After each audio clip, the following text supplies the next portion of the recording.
Hey guys, I'm sorry this one's late, guys. It's been a weird day today, but honestly, oh boy, like this is one of those episodes where there is so much to talk about. I don't even know where to begin, frankly. Like so much happens in this episode that it's kind of insane.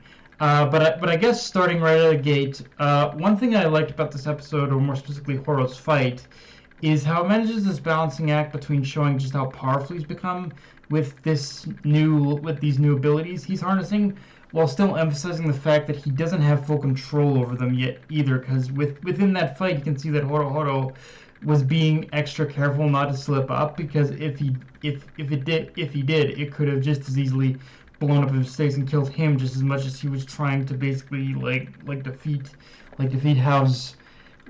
Bill. Again, emphasizing that very simple idea that the greater power that comes with using more than one spirit medium comes the greater need for things like precision and control. And any amount of control he lacked, Horo tried to make up for it with precision and waiting for the moment to strike. But even then, by the end of the battle, it was pretty much like Horo had been pretty much totally drained. So he has taken, so it's like showing that Horo has taken that first big step, but still has to train himself a lot more in order to properly harness this new kind of potential he's obtained. Now, one thing I didn't mention last time that I really liked about these past couple episodes too, and Horo's character within it, is it gives Team Iceman much more of a prominent purpose and impact on the story through their bond with him. Whereas in the original, they were just practically one-off team at best that were used as backup assistants to help defeat Hao in the in the final episodes of the.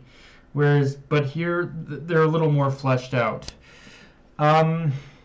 With that said, we get introduced to basically the first major difference between the reboot and the original anime, which is the introduction of the French team of the team Gandhara, a group of shaman that wield god-class spirits. And I really like how the reboot is exploring just how vast the spiritual world actually is. Like isn't just limited to to regular spirits, the kind of spirits that the X-Laws use. No, there are definitely different levels, and we're experiencing that as well.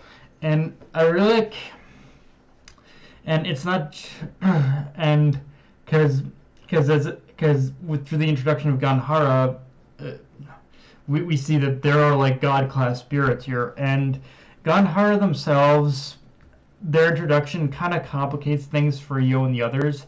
Because, as you can imagine, they're another group like the X-Laws, but one who operates in a much, you could say honestly, even more of a gray area than the X-Laws do. Because, as you'll come to find out, they genuinely believe, unlike the X-Laws, who honestly I think are out more on a revenge thing than actual justice. The Gandhara as a group, from what I remember from reading the manga, are genuinely believe in peace. But their actions and how they approach it are very weird. And I guess there's no really other way I can describe it other than is if the X-Laws believe their actions justify the means, that pretty much anyone and everyone who's associated with how Prince deserves to be exterminated, then Ganhara believes in the other extreme, that while Hao is a threat, they don't believe the people that serve him are necessarily beyond redemption, or even in general. Ganhara, I think, believes that sacrifice in itself isn't a necessary recourse in order to defeat Hao. Or at the very least, if you're going to sacrifice, then it has to be meaning, then it has to serve a purpose in the grand scheme of things. But they're pretty much not as, they're weirdly both as radical and yet not as radical as X-Laws, I guess you could say, in that regard.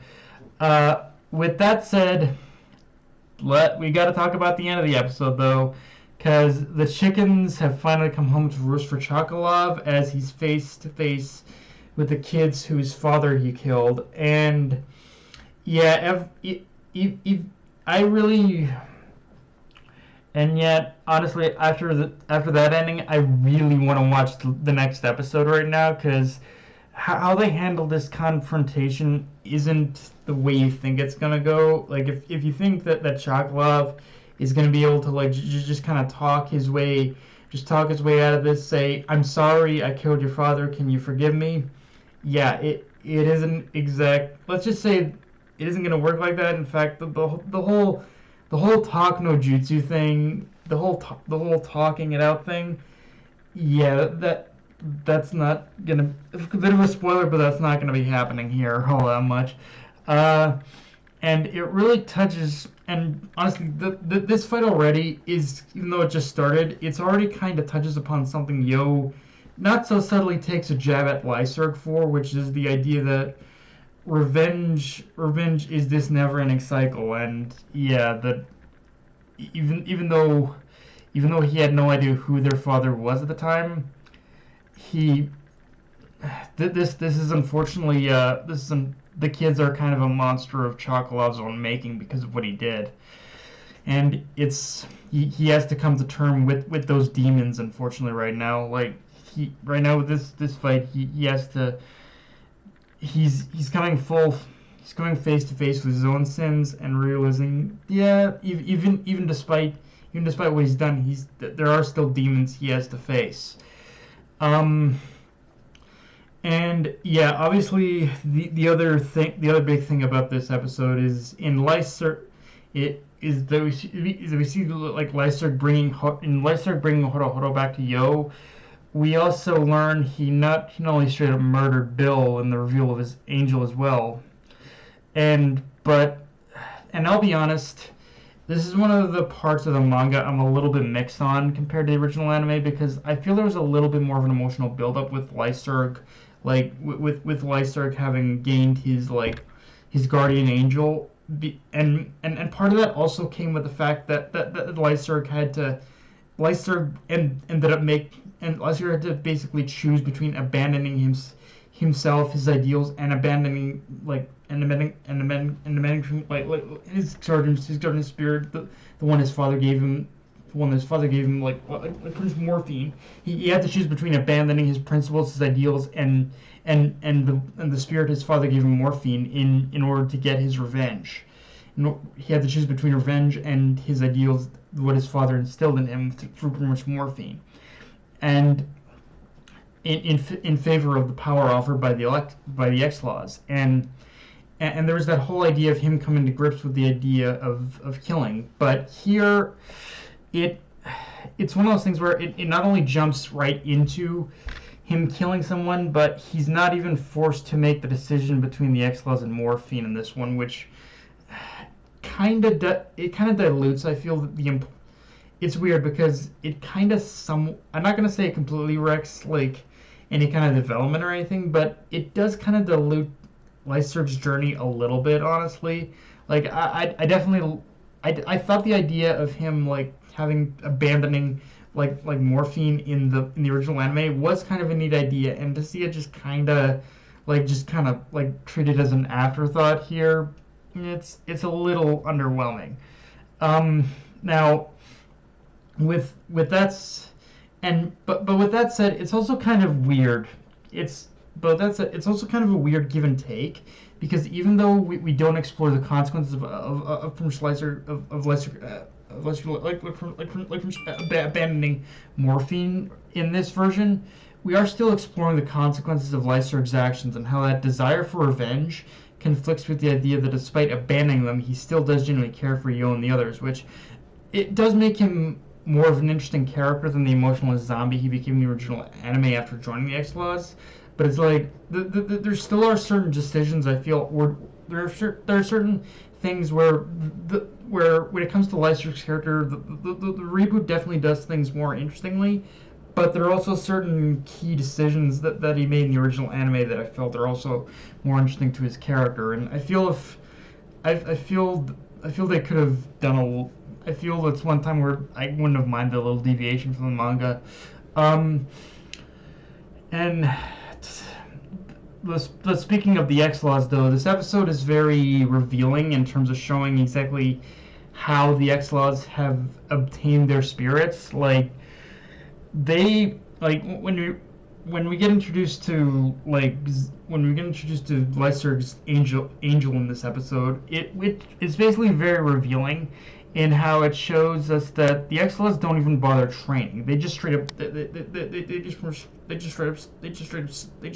subjugate the angels into obeying them. But it's also one of those things where, as you can see from this angel, the angels themselves are just like are mechanical vessels for the spirits that they end up imbuing into those bodies. So the Exiles are straight up enslaving spirits in order to obey them, and to straight up obey them and parade these spirits around as angels. Like it's one of those reveals that definitely shows the Exiles are beyond the gray area at this point. Like I know they're kind of just as bad, if not even they're just as bad, if not worse than How, honestly. And I love how Yo straight up calls Lyserg out for